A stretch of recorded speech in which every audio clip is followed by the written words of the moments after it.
America. Welcome to the Costa Mesa Pettis Perspective. This is episode number 17. Thanks for watching as usual this evening. And as a reminder, please subscribe to the YouTube channel if you think about it. It helps us track videos and data analytics and all that good stuff. So tonight I'm going to keep it shorter, I think, than usual. And what we're going to talk about tonight is leadership perspective from the end user or the voter. I'm going to back up a little bit. Any of you, I'm kind of a political junkie going back to when I was a youngster. I like to follow this stuff. I've been interested since, I studied as an undergrad. And I can remember back in the 80s, when you're thinking about conservative ideology, Republicans always were kind of labeled as being the party of the rich, or you had the rich people, then you had the working class, and it was more of a kind of a class perspective. All those rich Republicans, they don't know what they're talking about when it comes to the unions and the working class and whatnot. And that was kind of the debate back then. And it's interesting, as anybody that's been paying attention in recent months, years, there's been an inverse and kind of a flip-flopping of the two major political ideologies in a lot of ways. So and this is just my opinion, I think a lot of people's opinion. I'm going to be just kind of general overview, and it's going to relate to what we're going to talk about. So now we have the Democrat Party has moved to the coastal elites, big tech oligarchs versus everybody else. And the Republicans, somewhat under Trump, this isn't a pro-Trump video, but have really, in a lot of ways, taken over the working class vote. And so it's a flip-flopping. It's an interesting thing. And I think a main criticism a lot of people these days on the Republican side have, when you talk about the big tech oligarchs, Twitter, Facebook, Google, YouTube, the criticism a lot of people have is the way these people speak to the public is they are the all-knowing and everybody else is the lesser, and they just need to lead or be led and do what we say, and we know what's best in terms of content. What's dangerous, what's not, what's hate speech, what's not, what's racist, what's not. And that is the difference nowadays. And the reason I'm bringing that up is I'm going to talk about the council meeting it was last night, actually, last night, the 2nd of August. And I'm going to repeat, for those of you that actually watched the council meeting, I'm not sure how many there are, but I was actually there in person this time, and I chose to speak because I received a lot of interest from people on Facebook, emails, on the subject of this vote that was on the consent calendar last night. It was the actual second reading of the changing of the rules for the Planning Commission. The changes, they no longer require to be a resident of the district that they are planning commissioner for, as well as they need not, the second change is be an actual voter, need not be registered to vote.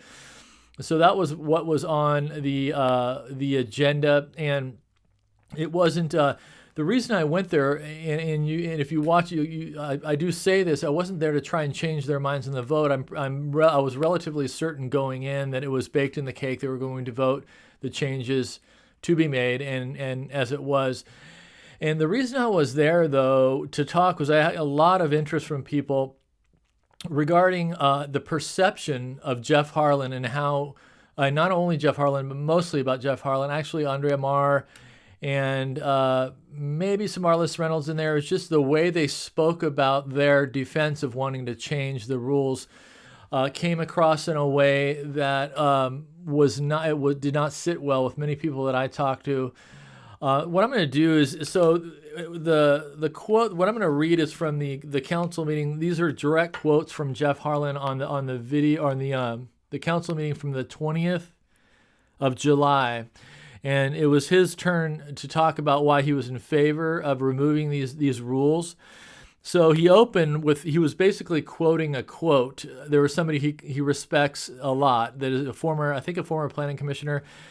But the quote Jeff was quoting was, "The bulk of planning commission's work is related to land use applications which by their very nature are quasi-judicial procedures that demand careful consideration of evidence and the making of findings based on that evidence, which underpins the commission's decisions. And then Jeff, using his own words, said he's right on point. And Jeff continued with his own words. I'm going to go ahead and read his concluding statement. The things we as council members demand of our planning commissioners require a great deal of technical knowledge, experience, and I think a breadth of understanding of what goes on in our city. So that is the attitude and the perception and the body language involved when talking about it. Was basically the perception, and I happen to agree with a lot of this, was, well, us in District 6, we're the great unwashed, we are the deplorables, and we are the smelly Walmart people. And we as a district, there's not enough talent in the pool that he would feel comfortable selecting to be a planning commissioner. That's the perception. Whether or not that was his intent, I'm not saying he was saying that, but it's certainly, if you listen to it and read the words, so what he's saying is there's not enough to pull from in District 6. And I know I can think off the top of my head 6 people right now, I'm not going to name names, there would be excellent planning commissioners out of District 6.